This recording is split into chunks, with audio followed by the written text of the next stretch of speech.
মানবিক করিডোর নিয়ে কারো সাথে চুক্তি হয়নি, জানালেন নিরাপত্তা উপদেষ্টা। 15 দিনের মধ্যে প্রথম ধাপের সংস্কার আলোচনা শেষ হবে বললেন আলী রিয়াজ। পাকিস্তান ভারত সীমান্তে প্রচণ্ড গোলাগুলি, পাকিস্তানি সৈন্য আটক, বন্ধ দুদেশের বন্দর।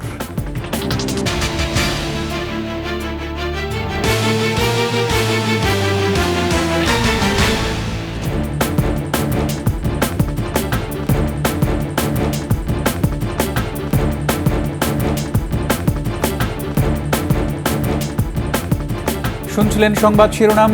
আমন্ত্রণ 21 দুপুরের সংবাদে, সাথে আছি রক্তিম ত্রিপুরা। দর্শক, 21 টেলিভিশনের সংবাদ একই সাথে সরাসরি দেখতে পাবেন আমাদের ফেসবুক পেজ www.facebook.com/2124 অনলাইনে। এছাড়া সাবস্ক্রাইব করতে পারেন www.youtube.com/@21etv চ্যানেলে। মানবিক করিডোর নিয়ে কোনো ধরনের চুক্তি হয়নি বলে জানিয়েছেন জাতীয় নিরাপত্তা উপদেষ্টা খলিলুর রহমান। রোববার রোহিঙ্গা ইস্যুতে এক সেমিনারে এ কথা বলেন তিনি। নিরাপত্তা উপদেষ্টা বলেন, বাংলাদেশ মিয়ানমারের সার্বভৌমত্বকে শ্রদ্ধা করে, দেশটিকে অস্থিতিশীল করার কোনো ইচ্ছা বাংলাদেশের নেই। রোহিঙ্গা ইস্যুতে তিনি বলেন, রোহিঙ্গারা অবশ্যই ফিরে যাবে, এটা সহজ না হলেও সরকার তা বাস্তবায়ন করবে। বাংলাদেশ আমেরিকার হয়ে আরাকানে প্রক্সি যুদ্ধ শুরু করছে এমন গুজব কিছু প্রতিবেশী দেশের গণমাধ্যম ছড়াচ্ছে, যা কখনো কাম্য নয়। রোহিঙ্গাদের কখনোই বাংলাদেশের নাগরিকত্ব দেওয়া হবে না উল্লেখ করে খলিলুর রহমান বলেন, যদি সেটা করা হয় তাহলে বাংলাদেশ হবে প্রতিবেশী দেশগুলোর ডাম্পিং গ্রাউন্ড। ঐকমত্য তৈরি করতে হলে সবাইকে কিছু ছাড় দিতে হবে মন্তব্য করে 15 দিনের মধ্যে প্রথম ধাপের আলোচনা শেষ করার আশাবাদ জানিয়েছেন ঐকমত্য কমিশনের সহসভাপতি আলী রিয়াজ। 12 দলীয় জোটের সাথে বৈঠকে কথা বলেন তিনি। এদিকে যত দ্রুত সম্ভব মতানৈক্য ভুলে জনগণের প্রতিনিধি নির্বাচন করে তাদের হাতে ক্ষমতা তুলে দেওয়ার আহ্বান জানিয়েছে 12 দলীয় জোট। জাতীয় ঐকমত্য কমিশনের সাথে বৈঠকে কথা জানান জোট নেতা মোস্তফা জামান হায়দার। মতপার্থক্য গণতন্ত্রের সৌন্দর্য উল্লেখ করে তিনি বলেন, ভবিষ্যতে যেন আর ফ্যাসিবাদের সৃষ্টি না হয়, ক্ষমতার অপব্যবহার করে সংবিধান কাটছাঁট করে কেউ যেন আর ক্ষমতাধর না হয়ে উঠেন। সংস্কারের উদ্যোগকে মহান দাবি করে যৌক্তিক পরিণতির প্রত্যাশা করেন তিনি।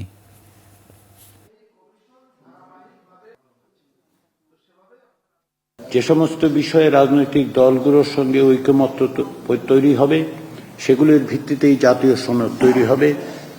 রাজনৈতিক দলগুলো, শক্তিগুলো, জোটগুলো সকলে যে আন্তরিকতার সঙ্গে সংস্কার প্রক্রিয়াকে অগ্রসর করতে চান, এ বিষয়ে কোনো সংশয় নেই। কিন্তু ঐকমত্য তৈরি করতে হলে সবাইকেই কিছু না কিছুটা ছাড় দিতে হবে। ঐকমত্য কমিশনে আছেন সহকর্মী আদিত্য মামুন। সরাসরি চলে যাচ্ছি তার কাছে।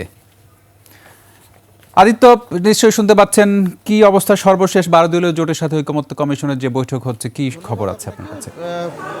এই জাতীয় ঐকমত্য কমিশন সঙ্গে আজকে একটি জোটের অর্থাৎ 12 দলীয় জোটের যে বৈঠকটি ছিল সেটি কিছুক্ষণ আগেই আনুষ্ঠানিক সমাপ্ত হয়েছে এবং সমাপ্ত হবার পরে 12 দলীয় জোটের যে প্রতিনিধি দল আছে তারা সাংবাদিকদের সঙ্গে কথা বলেছে। তারা জানিয়েছেন আমাদেরকে যে বেশ কিছু বিষয়ে ঐক্যমত না হলেও তারা আশা প্রকাশ করেছেন যে আবার যখন পরবর্তী বৈঠক হবে সেখানে তারা এই বিষয়গুলি, যেই বিষয়গুলি নিয়ে দ্বিমত আছে তাদের, সেগুলি নিয়ে তারা সুরাহা করবেন কিংবা একটা ঐক্যমতে পৌঁছাবার প্রয়াস করবেন। তো নির্দিষ্ট বেশ কিছু বিষয় আছে, যেমন সংবিধান সংস্কার কমিশন, নারী সংস্কার কমিশন, জনপ্রশাসন সংস্কার কমিশন সহ বেশ কিছু কমিশনের প্রস্তাবনা নিয়ে আসলে 12 দলীয় জোটের আপত্তি আছে। সেই আপত্তিগুলির মাঝেও তারা যে দাবিটি জোরালোভাবে তুলে ধরেছে জাতীয় ঐক্যমত্য কমিশনের কাছে, সেটি হচ্ছে নির্বাচনকে কেন্দ্র করে যে অসঙ্গতি, যে অচলাবস্থা কিংবা যে সংকটগুলি আছে সেগুলিকে কিভাবে উত্তরণ ঘটিয়ে একটি সুষ্ঠু, নির্বিঘ্ন অংশগ্রহণ এবং প্রতিযোগিতামূলক নির্বাচন অনুষ্ঠান করা যায় সেটির পক্ষে তারা জোর দিয়েছেন।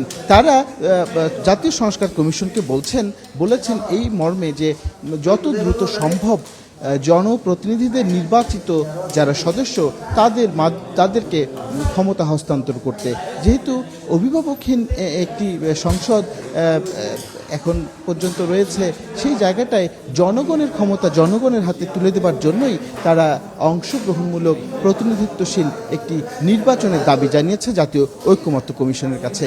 একই সঙ্গে তারা আরও যে বিষয়গুলি তুলে ধরেছেন সেগুলিতে কিভাবে জনস্বার্থ সংশ্লিষ্ট বিষয়গুলিকে আরও জোরালোভাবে উপস্থাপন করা যায়, জনস্বার্থ বিঘ্নিত কিংবা জনগণের মৌলিক অধিকার যেমন অক্ষুণ্ণ এবং সুরক্ষিত করা যায় সেই বিষয়গুলি নিয়ে আবারও তারা জাতীয় ঐক্যমত্য কমিশনের সঙ্গে বৈঠক করবেন বলে আমাদেরকে জানিয়েছেন 12 দলীয় জোটের যিনি প্রধান মোস্তফা জামান হায়দার। একই সঙ্গে এই দলের জোটের যিনি মুখপাত্র আছেন শাহাদাত হোসেন, তিনি যে বিষয়গুলি আমাদেরকে জানিয়েছেন যে নারী সংস্কার বিষয়ে তাদের আপত্তি আছে, সেই আপত্তির বিষয়টা কি সেই বিষয়গুলি তারা প্রত্যাশা করছেন বা কমিশনের কাছে প্রতিবেদনটি চেয়েছেন, প্রতিবেদনটি পেলে নারী সংস্কার কমিশনে কী কী অসঙ্গতি আছে সেগুলি তারা তুলে ধরবেন। তো এই ছিল জাতীয় সংসদ ভবনের এলইডি ভবন থেকে আমার কাছে জাতীয় ঐক্যমত্য কমিশনের সঙ্গে বিভিন্ন রাজনৈতিক দলগুলোর যে সংলাপ, সেই সংলাপের সর্বশেষ পরিস্থিতি। অসংখ্য ধন্যবাদ আদিত্য মামুন। নির্বাচিত সরকারের সাথে কাজ করতে অপেক্ষা করছে রাশিয়া। দেশটির রাষ্ট্রদূতের সাথে বিএনপি মহাসচিবের বৈঠক শেষে একথা জানান দলটির স্থায়ী কমিটির সদস্য আমির খসরু মাহমুদ চৌধুরী। তিনি বলেন, যেসব দেশের সাথে বাংলাদেশের অমীমাংসিত ইস্যু আছে তারা সবাই নির্বাচিত সরকারের জন্য অপেক্ষা করছে। বিএনপি চেয়ারপারসনের গুলশান কার্যালয়ে বৈঠকটি অনুষ্ঠিত হয়। বৈঠকে বিএনপির পক্ষ থেকে মহাসচিবের নেতৃত্বে 3 সদস্য অংশ নেন। পরে আমির খসরু বলেন, বিভিন্ন দেশের সরকারি বা বেসরকারি পর্যায়ে যারাই আগামীতে বাংলাদেশে বিনিয়োগে আগ্রহী তারা সবাই নির্বাচিত সরকারকে কমফোর্ট মনে করছে, কারণ অনেক সিদ্ধান্তই দীর্ঘমেয়াদী। রূপপুর পারমাণবিক বিদ্যুৎ কেন্দ্রে বিনিয়োগ প্রশ্নবিদ্ধ মন্তব্য করে খসরু বলেন, এই প্রজেক্ট দ্রুত শেষ করে কিভাবে হস্তান্তর করা যায় তা নিয়ে আলোচনা হয়েছে, প্রয়োজনে সময় বাড়ানো যেতে পারে। এছাড়া রাশিয়ায় বাংলাদেশের রপ্তানি বাজার সহজকরণ করতে দেশটির সহযোগিতা চেয়েছে বিএনপি।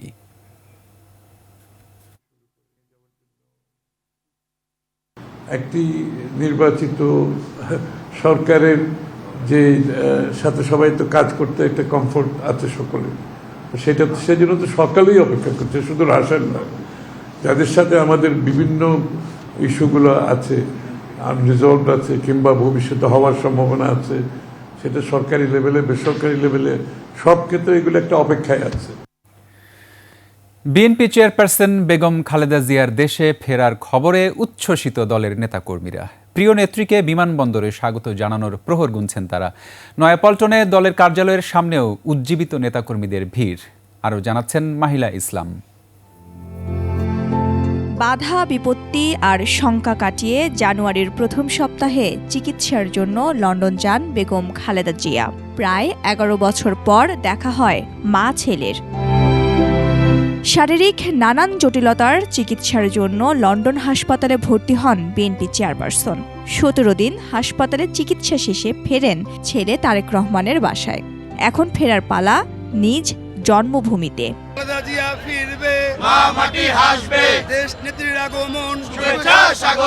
নেত্রীর দেশে ফেরার খবরে উদ্গ্রীব দলের নেতাকর্মীরা।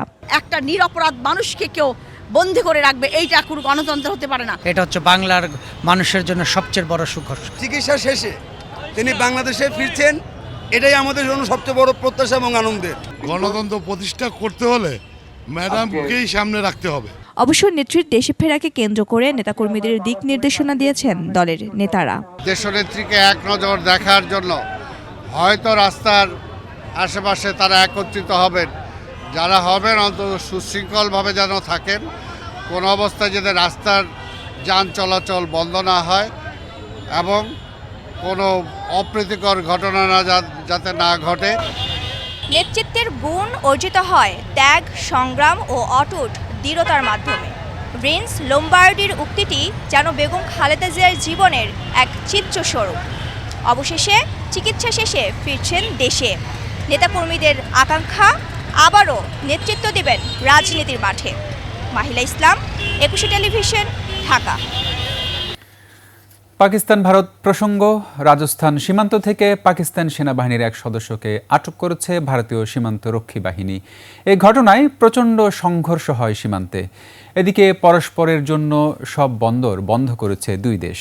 আন্তর্জাতিক সীমান্ত লঙ্ঘন করায় পাক রেঞ্জার্সের ওই সদস্যকে আটক করা হয়েছে বলে জানিয়েছে ভারতীয় সেনাবাহিনী।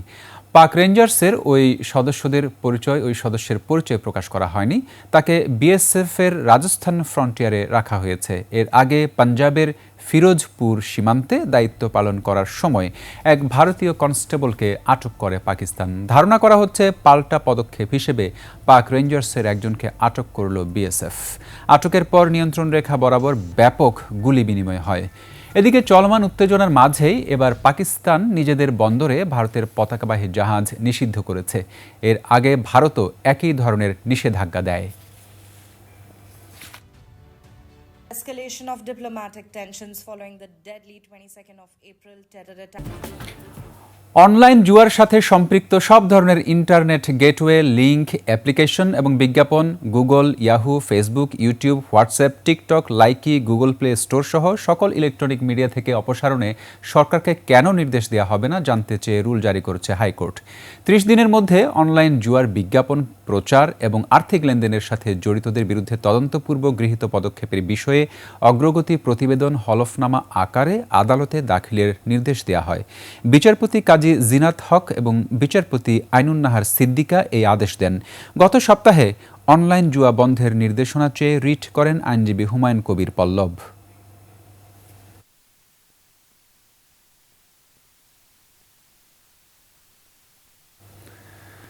আগামীর বৈষম্যহীন বাংলাদেশে শিশুদেরকে তাদের লক্ষ্যে পৌঁছে দিতে সবাইকে একসঙ্গে কাজ করার আহ্বান জানিয়েছেন 21 টেলিভিশনের ভাইস চেয়ারম্যান ও ব্যবস্থাপনা পরিচালক তাসনোভা মাহবুব সালাম। জীবন গড়তে পড়াশোনার পাশাপাশি শিল্প, সাহিত্য, বিজ্ঞান চর্চায় শিশুদের সম্পৃক্ত করার তাগিদ দেন তিনি। বিস্তারিত আকবর হোসেন সুমনের রিপোর্টে। এক ঝাঁক শিশুর মিলন মেলায় মুখরিত রাজধানীর কৃষিবিদ ইনস্টিটিউট। নতুন প্রজন্মের জন্য নিরাপদ ও সৃজনশীল ইন্টারনেট প্ল্যাটফর্ম বিনির্মাণে কিডলন জুনিয়র ট্যালেন্ট অ্যাওয়ার্ডের এই আয়োজন। অনুষ্ঠানে প্রধান অতিথি 21 টেলিভিশনের ভাইস চেয়ারম্যান ও ব্যবস্থাপনা পরিচালক তাসনোভা মাহবুব সালামের দৃষ্টিতে নতুনদের মেধায় গড়ে উঠবে আগামীর বৈষম্যহীন Bangladesh. Extracurricular makes you feel better. Then education also important.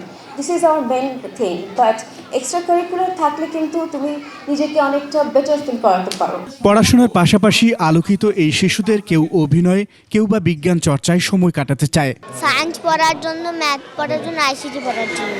ভবিষ্যতে আমি আর্মি হতে চাই। আমার অ্যাক্টিংটা পাশে রাখতে চাই, কারণ আমার পড়াশোনার পাশাপাশি অ্যাক্টিং করছি। শিশুদের সৃজনশীলতার স্বীকৃতি ও প্রসারের মাধ্যম হিসেবে পাশে থাকার কথা জানিয়েছেন সংশ্লিষ্টরা। যে শিশুরা একে অপরকে দেখে, জানেন যে শিশুরা দেখে শিখে, সে যখন দেখবে আমার বন্ধু এই অ্যাওয়ার্ডটা পাচ্ছে, পরের বছর এই অ্যাওয়ার্ডটা আমাকে পেতে হবে। তো সবার ভিতরে একটা সুস্থ প্রতিযোগিতা তৈরি হবে, একজন আরেকজনের কাছ থেকে ভালো করার চেষ্টা করবে। পড়াশোনার পাশাপাশি জীবনমুখী শিক্ষা গ্রহণের আহ্বান জানান 21 টেলিভিশনের ভাইস চেয়ারম্যান ও ব্যবস্থাপনা পরিচালক। 21 টেলিভিশন যেটা কাজ করছে, it's not only television, it's also an institution. আমরা কিন্তু বাচ্চাদেরকে রিপোর্টিং বলেন, নিউজ প্রেজেন্টিং, দেন স্ক্রিপ্ট লেখা থেকে শুরু করে সমস্ত কিছুতে প্রশিক্ষণ দিচ্ছি। সো অফকোর্স তাদের যে মেধাটা, কারণ এক্সট্রা কারিকুলার কিন্তু দরকার আছে। পড়াশোনা তো অফকোর্স নিডেড, এটা একটা ভাইটাল ইস্যু আমাদের। পড়াশোনার সাথে সাথে এই যে এডুকেশনের পাশাপাশি এই যে বিষয়গুলো আমাদের, এই এক্সট্রা কারিকুলারটা আমরা সেটাকে হেল্প করছি বাচ্চাদেরকে, ওই প্ল্যাটফর্মটা ক্রিয়েট করে দিয়েছে। ভবিষ্যৎ বাংলাদেশের মেধাবী প্রজন্মকে লক্ষ্যে পৌঁছে দিতে শিশুদের পাশে থাকার আহ্বান জানান তিনি। লক্ষ্যে পৌঁছানোর কথা যেটা, অনেকে কিন্তু নিউজ স্ক্রিপ্ট লেখা থেকে শুরু করে বা নিউজ প্রেজেন্টিং হতে চায়। সো এই প্ল্যাটফর্মটা কীভাবে তৈরি হবে? So we are trying to make this thing to the children. ভবিষ্যতে যেটা আমাদের প্ল্যান আছে, অফকোর্স এই জুনিয়র ট্যালেন্ট হান্ট যেটা, সেটার মাধ্যমে বিভিন্ন, শুধু not only in this Dhaka, total বাংলাদেশে যত বাচ্চারা আছে ট্যালেন্টেড, তাদেরকে তুলে নিয়ে আসার যে একটা ইচ্ছা, সেটা আমরা করবো ইনশাআল্লাহ ফিউচারে। টুইম্বলের আয়োজনে এই অনুষ্ঠানে শিশুদের নির্মল বিনোদন ছিল জাদু প্রদর্শনীতে। আকবর হোসেন সুমন, 21 টেলিভিশন, ঢাকা। শেষ করছি দুপুরের 21 সংবাদ। যাবার আগে সংবাদ শিরোনামগুলো আরও একবার। মানবিক করিডোর নিয়ে কারো সাথে চুক্তি হয়নি বললেন নিরাপত্তা উপদেষ্টা। 15 দিনের মধ্যে প্রথম ধাপের আলোচনা শেষ হবে বললেন আলী রিয়াজ।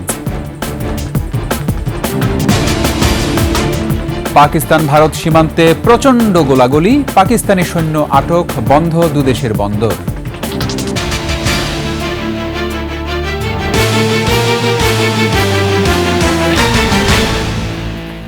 সর্বশেষ সংবাদ জানতে ডায়াল করুন 2021 নম্বরে আর ভিজিট করুন ekushe-tv.com ওয়েবসাইটে। ফেসবুকে ভিজিট করতে পারেন www.facebook.com/ekushe24 অনলাইনে।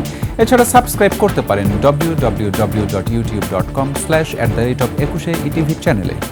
এতক্ষণ সঙ্গে থাকার জন্য ধন্যবাদ। পরবর্তী সংবাদ বিকাল 5টায় দেখার আমন্ত্রণ রইল। একুশের সাথেই থাকুন।